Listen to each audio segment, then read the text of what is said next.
పిత పుత్ర పవిత్రాత్మ నామమున ఆమేన్. ప్రియులారా, యేసు తిరు హృదయాన్ని నీవు గుర్తిస్తున్నావా అన్నటువంటి సందేశంపై మనందరం కూడా ఈరోజు ధ్యానం చేసుకుందాము. ఈ యొక్క తిరు హృదయం నిన్ను రక్షించిందని గుర్తిస్తున్నావా? ఈ తిరు హృదయం నిన్ను కాపాడిందని గుర్తిస్తున్నావా? ఈ తిరు హృదయం వలనే నీకు జీవం అనేది కలిగిందని నువ్వు గుర్తిస్తున్నావా? ఈ తిరు హృదయం వలనే నీవు గాలిని పీల్చుకుంటున్నావు అని గుర్తిస్తున్నావా? ఈ తిరు హృదయం వలనే నీవు ఈరోజు బ్రతికి ఉన్నావు. ఈ తిరు హృదయం ఎంతోమందిని మార్చివేసింది. ఈ తిరు హృదయం వలన ఎంతోమంది మార్చబడ్డారు. ఈ తిరు హృదయం వలన ఎంతోమంది మాదిరిగా తయారయ్యారు. మరి నీవు ఈ తిరు హృదయాన్ని గుర్తిస్తున్నావా?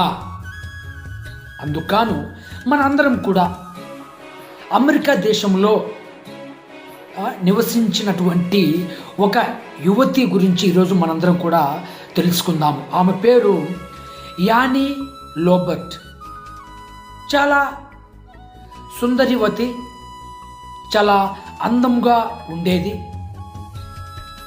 చాలా అందముగా ఉంది, కానీ చాలా అందముగా ఏర్పరచబడింది. కానీ ఆమెకు కొన్ని ఆశలు ఆమె జీవితంలో రేకెత్తడం మొదలుపెట్టాయి అన్నమాట. అవి ఏమిటంటే, ఆమె ఏ విధంగా అయినా ఎలాగైనా కోటీశ్వరాలు అవ్వాలని ఆమె ఆశ.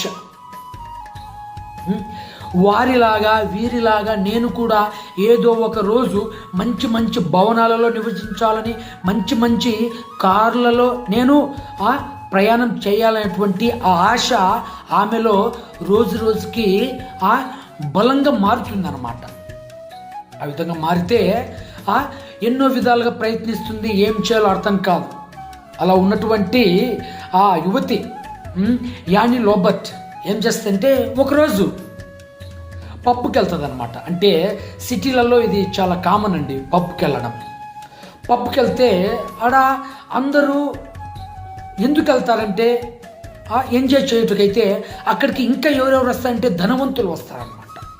చాలా డబ్బున్న వాళ్ళు పబ్స్కు పెద్ద పెద్ద వాటికి వెళ్తూ ఉంటారు. అక్కడికి ఆమె వెళ్తే ఈమెను చూసినటువంటి మరో యువతి ఏం చేస్తుందంటే, అమ్మాయి మీకేం కావాలంటే, నేను నా జీవితంలో గొప్ప వ్యక్తిని కావాలి, మంచిగా డబ్బులు సంపాదించుకోవాలి, మంచి కారులో తిరగాలి, మంచి పేరును పొందుకోవాలని ఆమె చెప్తుంది అన్నమాట. చెప్తే ఈ యానీ లోబర్ట్ ఏం చేస్తుందంటే, ఒక యువతి యొక్క సలహాను ఆమె వింటుందన్నమాట. ఆ యువతి ఏం చెప్తుందంటే, నీవు ఫేమస్ కావాలంటే నా దగ్గర ఒకటి ఉంది, అది విను, ఖచ్చితంగా అవుతామంటుంది అనమాట. అప్పుడు ఏం చెప్తుందంటే, నీవు వేశ్యగా మారు. అంటే నీవు ఈ యొక్క వేశ్యలోకానికి అంగీకరించాలంటే నీవు పోర్న్ వరల్డ్కు నీ యొక్క జీవితాన్ని అంకితం చేస్తే నీవు ఖచ్చితంగా ఫేమస్ అవుతావు, డబ్బులు వస్తుంది, అన్నీ వస్తాయని చెప్పేస్తే ఈమె ఆలోచించి ఎలాగైనా ఫేమస్, ఎలాగైనా డబ్బు సంపాదించుకోవాలి, ఎలాగైనా మంచి మంచి భవనాలలో ఉండాలని నిర్ణయించుకున్నటువంటి ఈ యొక్క యానీ లోబర్ట్ ఏం చేస్తుందంటే ఎస్ అని చెప్తుంది అనమాట. ఎస్ అని చెప్తే ఈమె 700, 800, 900, 1000, 2000, 5000 అట్లా లక్షలు, ఇంకా ఆ విధంగా తన జీవితాన్ని అర్పించుకోవడానికి సంసిద్ధమయ్యి రోజు రోజుకి ఆమె ఫేమస్ అయిపోద్ది అనమాట. ఫేమస్ అయిపోతే ఆమెకు డబ్బులు వచ్చేసింది, కీర్తి వచ్చేసింది, అన్నీ వచ్చేసాయి. అన్నీ వచ్చేసరికి ఆమె జీవితంలో ఒక రోజు అంటూ వచ్చింది. అది ఏం జరిగిందంటే, ఆమె జీవితంలో ఆమెకు క్యాన్సర్ వచ్చింది. క్యాన్సర్ వస్తే క్యాన్సర్ వచ్చిన తర్వాత ఆమెకు ఆఫర్స్ రావు. ఆమె దగ్గర ఉన్నటువంటి డబ్బు అయిపోతుంది, ఆమెకు ఉన్నటువంటి పేరు పోతుంది, అన్నీ పోతున్నాయి. ఎందుకంటే క్యాన్సర్ వచ్చింది. ఎవరు కూడా ప్రొడ్యూసర్స్, డైరెక్టర్స్ ఎవరు రావట్లేదు. అందుకు ఇంకా ఈమె ఏం చేస్తుందంటే ఏం చేయాలో అర్థం కాని పరిస్థితి. అందంగా ఉన్నటువంటి ఆ ఆకృతి అంధకారమైపోతుంది. అటువంటి సందర్భంలో ఆమె నిర్ణయించుకుంటుంది అనమాట, నేను అంధకార జీవితంలో జీవించాను, అంధకారానికి నేను లోనువై అయిపోయాను, నేను అంధకారమైనటువంటి లోయలో జీవించాను, నేను ఈ రోజుకైనా మారాలి అని చెప్పేసి ఆ యువతి యాని లోబర్ట్ నిర్ణయించుకుంటుంది అనమాట. నిర్ణయించుకొని ఒకరోజు యేసు ప్రభుల వారిని వింటది, యేసు ప్రభుల వారిని కనుగొంటది, యేసు ప్రభుల వారి యొక్క జీవన గమనాన్ని ధ్యానించి ప్రేమించి దాని ఆలింగనం చేసుకొని ఆ యువతి మారిపోతుంది అనమాట. మారిపోయి ఆమె జీవితంలో ఏం జరుగుతుందంటే మళ్ళీ ఆమె యొక్క అనారోగ్యాన్ని రిస్టోర్ చేసుకొని మంచి ఆరోగ్యవంతురాలు అయింది. ఆరోగ్యవంతురాలు అవుద్ది. మళ్ళీ ఆమె ఒక సుందరవతి అవుతానే మళ్ళీ ఈ డైరెక్టర్స్, ఈ నిర్మాతలు అందరూ వస్తే ఈమె అప్పుడు ఎస్ అని చెప్పినటువంటి ఈమె తరువాత యేసు ప్రభుల వారిని నమ్ముకున్నటువంటి ఈమె అందరికీ కూడా నో నో అని చెప్తుంది అనమాట. నో అని చెప్పేసి ఈమె ఏం చేస్తుందంటే ఎవరెవరైతే ఈమెను ఆ యొక్క జీవితానికి దగ్గర చేశారో వారి దగ్గరికే వెళ్ళి సువార్త చెప్పటం ప్రారంభం అందరికీ కూడా నో నో అని చెప్తుంది అనమాట. నో అని చెప్పేసి ఈమె ఏం చేస్తుందంటే ఎవరెవరైతే ఈమెను ఆ యొక్క జీవితానికి దగ్గర చేశారో వారి దగ్గరికే వెళ్ళి సువార్త చెప్పటం ప్రారంభిస్తుంది అనమాట. చూడండి, యేసు తిరు హృదయం ఎటువంటి వేషను ఒక సువార్థికురాలిగా మార్చాడు. ఆ స్థిర హృదయం వలనే నీవైనా నేనైనా మారగలం. అని అటువంటి స్థిర హృదయంలో ఉందండి మాధుర్యం. అర్థమవుతుందా? గుర్తిస్తున్నావా? మరి నీవు ఈ యొక్క యాని లోబట్టు వలె నీవు కూడా గుర్తిస్తున్నావా యొక్క తిరు హృదయాన్ని? ఎటువంటి జీవితం ఏమో జీవించింది, ఎటువంటి సువార్థికురాలుగా ఈమె మారింది.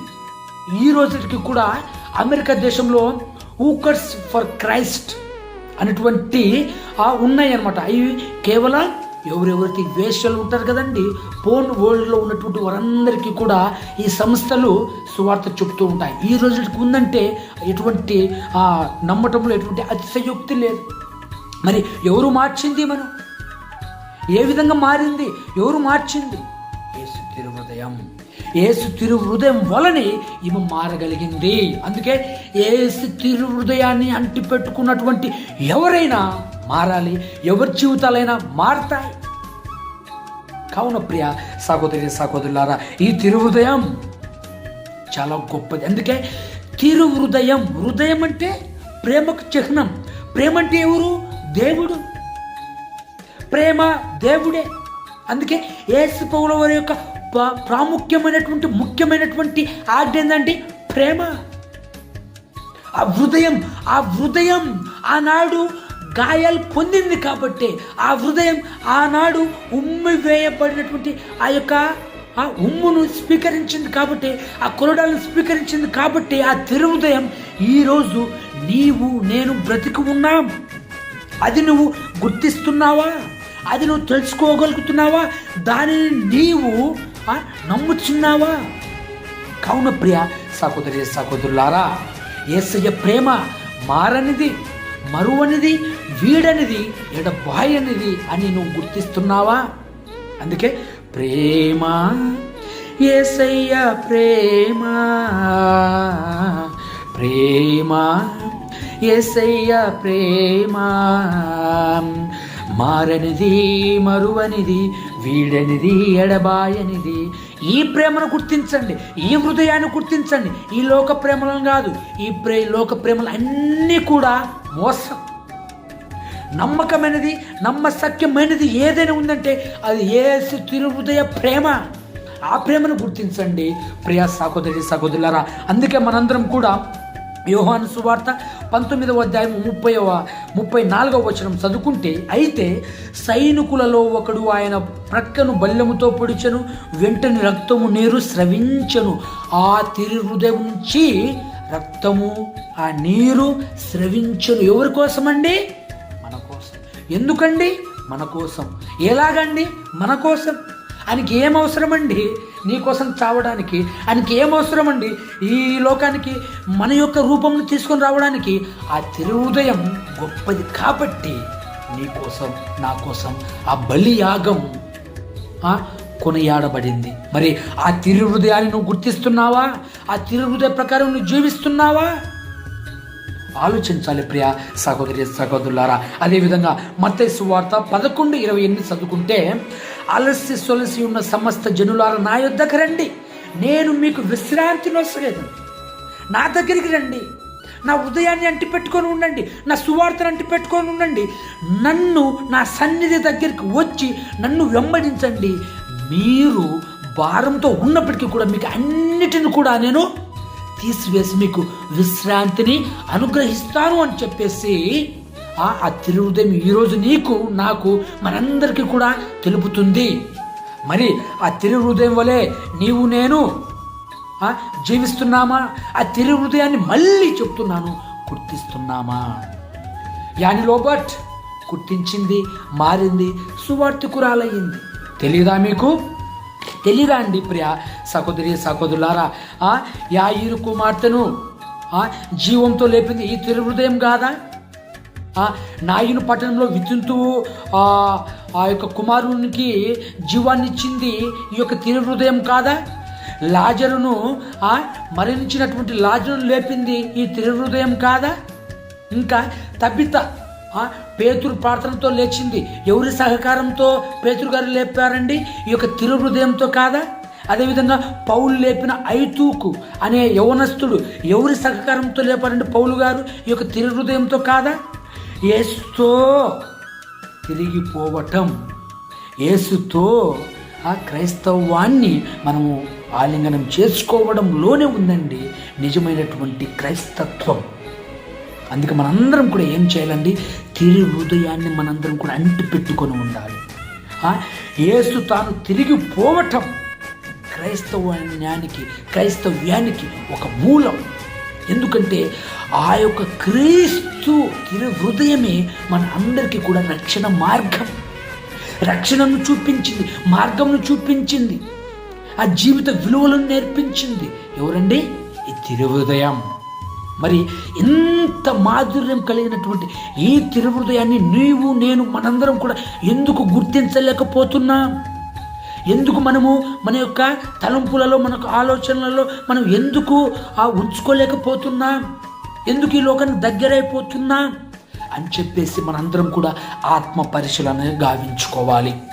కావున ప్రియ సహోదరి సహోదరులారా, ఈరోజు మనం ఈ యొక్క శుక్రవారం రోజున మనందరం కూడా తిరుహృదయాన్ని అంటి పెట్టుకొని ఉందాము. దేవుడు మనందరిని కూడా దీవించునుగాక. ఆమేన్.